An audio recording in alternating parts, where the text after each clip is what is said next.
Imagine this. You're standing in the TSA security line at the airport, shoes off, laptop out, thinking this is just routine screening. But what if I told you that at this very moment, every single piece of your personal information, your complete travel history, where you're going, where you've been, who you are, is being secretly collected and sent directly to Immigration and Customs Enforcement without you ever knowing, without your permission, without your consent? This isn't some conspiracy theory. This is happening right now, today, at every major airport across America. And what I'm about to tell you will completely change how you think about travel security forever. Welcome to GIS Immigration Intel, the channel that brings you the most critical, up-to-date immigration and travel information that directly impacts your life and your family's future.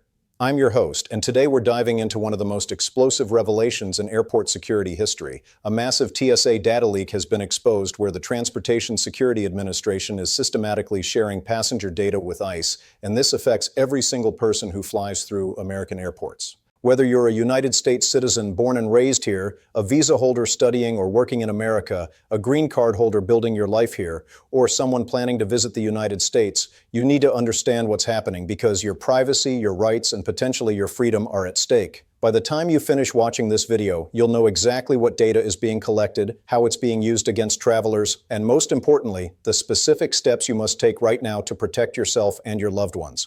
So stay with me because this information could literally be the difference between a smooth journey and a nightmare detention scenario.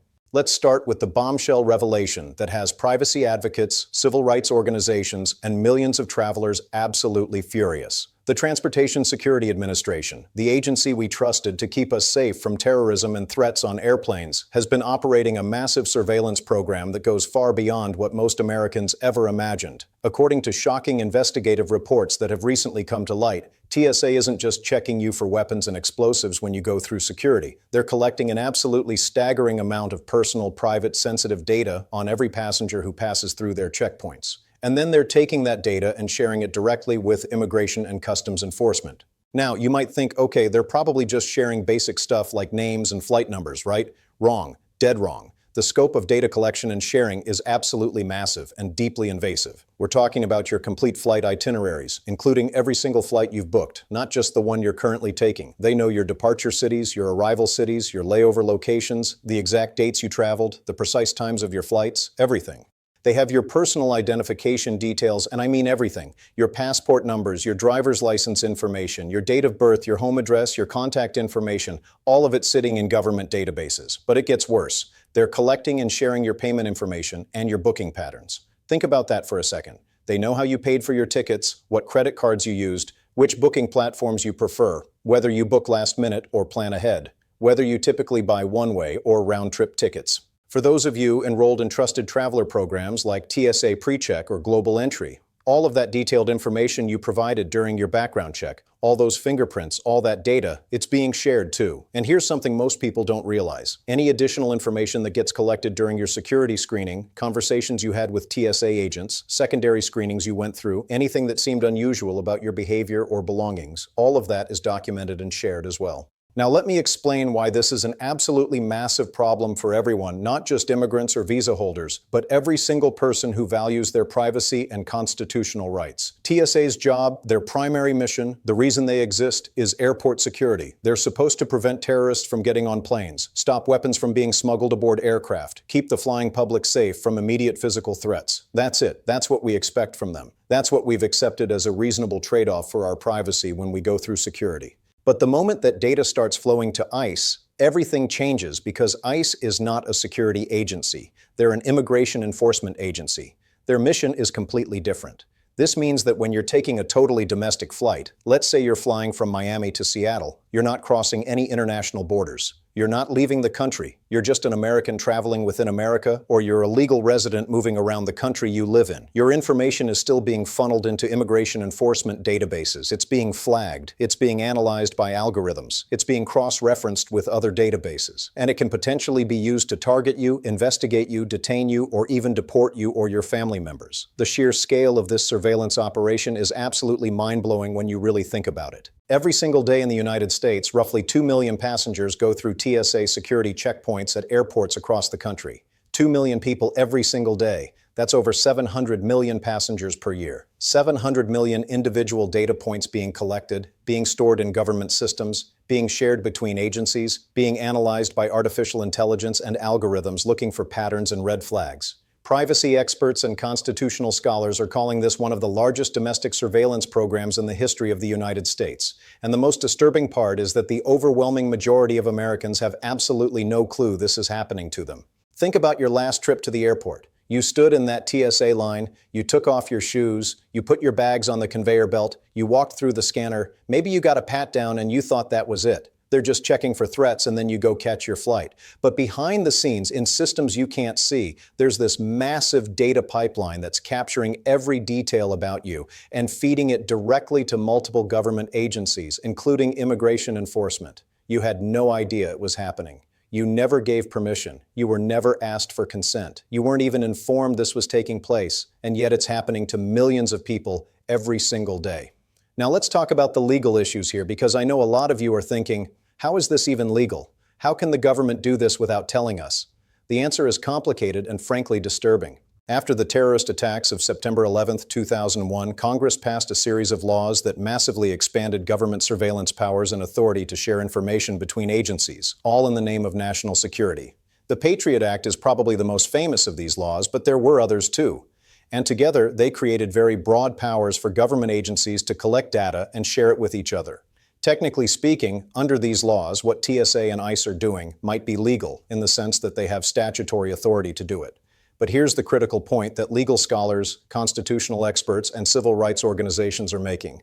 Just because something is technically legal under a statute doesn't mean it's constitutional. The Fourth Amendment to the United States Constitution protects Americans against unreasonable searches and seizures. It requires that the government have probable cause and get a warrant before searching you or seizing your property or information. The question is, does this mass data collection and sharing violate the Fourth Amendment? Many legal experts believe the answer is absolutely yes. They argue that this surveillance program violates Fourth Amendment protections because passengers are not being given proper notice that this extensive data collection is happening. They're not being asked for their consent before their information is shared with immigration enforcement. And most importantly, there's no individualized suspicion or probable cause. You're not being surveilled because the government has any reason to believe you specifically have done something wrong or pose a threat. You're being surveilled simply because you made the choice to travel by airplane. That's it. That's the only reason. And legal experts argue that this kind of dragnet surveillance, where everyone is treated as a suspect, regardless of any evidence of wrongdoing, is exactly what the Fourth Amendment was designed to prevent. The American Civil Liberties Union, which is one of the most important civil rights organizations in the country, has filed multiple lawsuits challenging these surveillance practices. They're arguing in federal courts that this is unconstitutional dragnet surveillance that particularly targets and harms immigrant communities, creates what's called a chilling effect on people's freedom of movement, meaning people become afraid to travel even when they have every legal right to do so, and violates fundamental privacy rights that are supposed to be protected by the Constitution. Now let me break down the real-world impact and consequences of this data sharing, because this isn't just some abstract legal debate. This is affecting real human beings right now today in ways that are devastating and life-changing.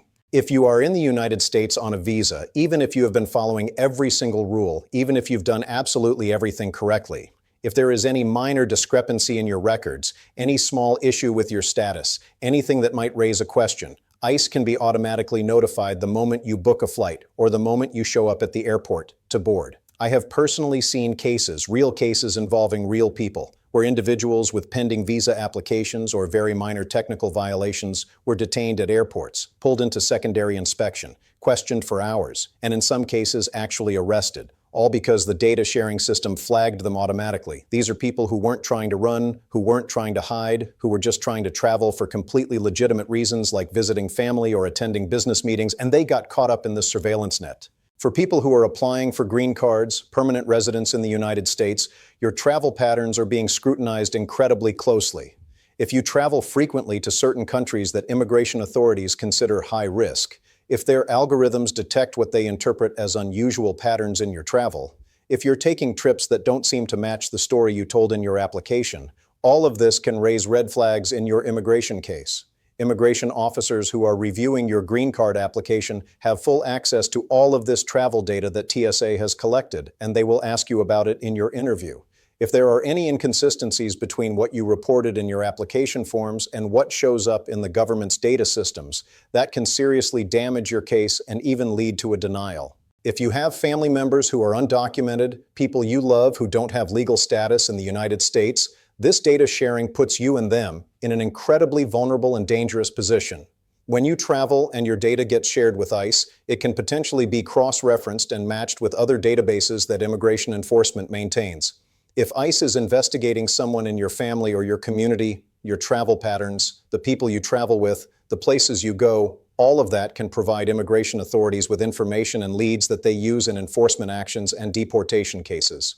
This has created an atmosphere of fear in mixed status families. Families where some members have legal status and others don't, to the point where even people who are legal permanent residents or even United States citizens are becoming afraid to travel domestically within their own country because they're worried about putting their undocumented family members at risk. The data breach risk is another extremely serious concern that doesn't get talked about enough. The more government agencies that have access to your personal, sensitive, private information, the more vulnerable that data becomes to being hacked, leaked, stolen, or misused. We have seen over the past decade numerous massive government data breaches. The Office of Personnel Management breach compromised the personal information of over 20 million people. Various agency breaches have exposed social security numbers, financial data, health information. When your sensitive data is sitting in multiple databases across multiple agencies, being accessed by thousands of government employees, the mathematical probability of that information being compromised goes up exponentially. But perhaps the most insidious and troubling consequence of this surveillance system is the broader culture of fear and control that it creates in society.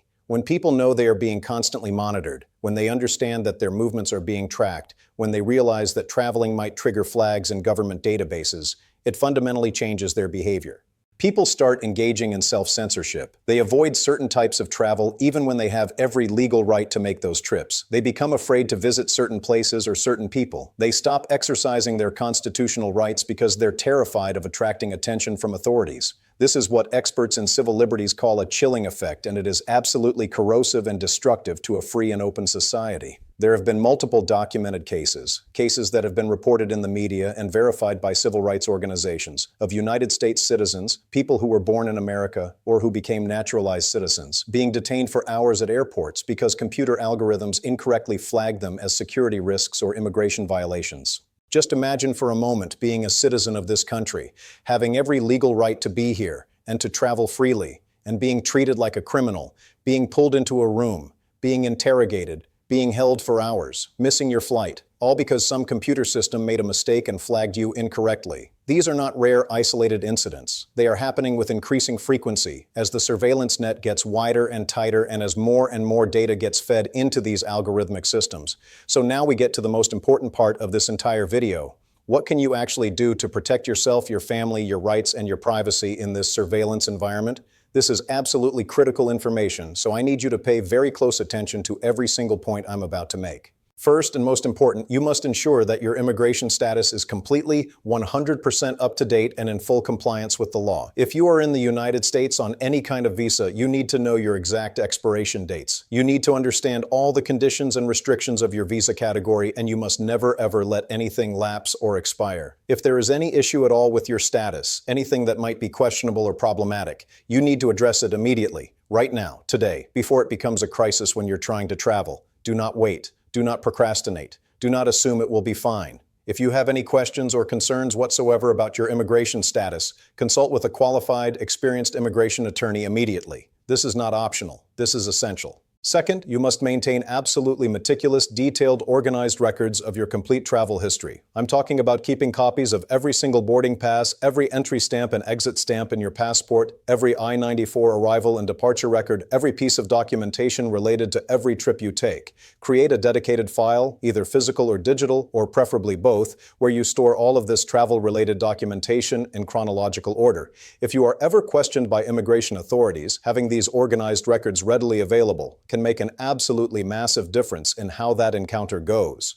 Immigration officers genuinely appreciate when someone can quickly and efficiently provide documentation to answer their questions, and having these records protects you from having to rely on your memory, which can be faulty or unclear, especially when you're under the stress and pressure of being questioned by law enforcement. Third, before you enroll in programs like TSA PreCheck or Global Entry, you need to think very carefully and weigh the trade-offs. Yes, I absolutely understand that these programs make travel significantly more convenient. There's no question about that. You get to use faster security lines. You don't have to remove your shoes and laptop. You breeze through the airport. But here's what you need to understand. These programs require you to submit extensive personal information, undergo very thorough background checks, provide fingerprints and biometric data, and all of that information goes directly into government databases where it can be accessed by multiple agencies, including immigration enforcement. You need to weigh the convenience of faster airport lines against the privacy implications and the risk that this additional data could be used against you, and make that decision based on your own individual situation and risk factors. Fourth, know your constitutional and legal rights and do not be afraid to calmly, politely, but firmly exercise those rights.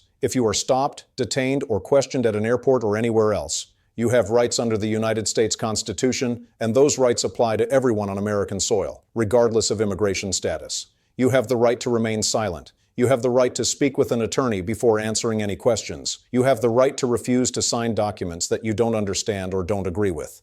Be polite. Be respectful. Don't be confrontational or aggressive, because that will only make your situation worse. But be absolutely firm in asserting your rights. You can and should say things like, "I am choosing to remain silent and I would like to speak to my attorney," or "I do not consent to any searches beyond what is required for security screening," or "I do not wish to answer questions without my lawyer present." Knowing exactly what to say and how to say it can prevent situations from escalating and can protect your legal interests. Fifth, you must be extremely careful, cautious, and strategic about what you post on social media platforms. Immigration authorities are increasingly monitoring social media profiles as part of visa applications, status reviews, and enforcement investigations.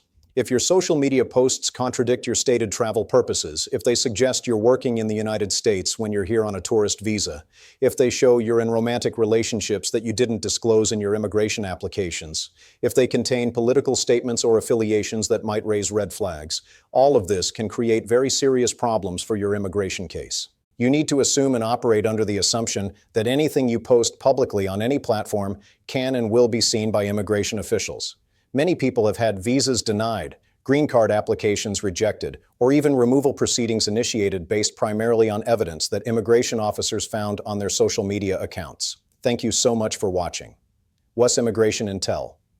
If you found this video valuable and informative, please hit that like button because it genuinely helps us reach more people who desperately need this critical information. Share this video with anyone you know who travels to or within the United States, whether they're American citizens, visa holders, green card applicants, or people planning to visit. This information could literally prevent someone from having a traumatic detention experience or even save them from deportation. Subscribe to U.S. Immigration Intel so you never miss any of our updates on immigration policy, travel regulations, visa news, and protecting your rights. Hit that notification bell so you get alerted immediately when we post new videos. Because in this rapidly changing environment, staying current and informed can absolutely make all the difference. Drop a comment below and share your thoughts on this TSA data sharing issue, or ask any questions you have. Remember, knowledge is power. Staying informed keeps you safe, and understanding your rights protects your freedom. This is U.S. Immigration Intel, and I'll see you in the next.